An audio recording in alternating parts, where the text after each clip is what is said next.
After ko sa school, uuwi ako, tapos magtitinda ako, tinutulungan ko si mama. Kasi dalawa lang kami magkapatid, yung ate ko may asawa na. So dalawa na lang kami ni mama na iwan sa bahay. At ikaw ang breadwinner. Yes. Yes. Alam nyo, ang saya-saya ko mag-guess kapag yung maka-family at breadwinner.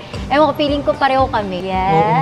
Yeah. Ano yung goal mo sa life? Goal ko talaga, yung syempre ma-provide yung mga pangangailangan ng family ko. Kasi nga yung papa ko may epilepsy.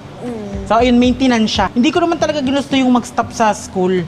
Wala lang talagang magpo-provide. Yung mama ko din may sakit. Tindahan na lang yung bumubuhay sa amin.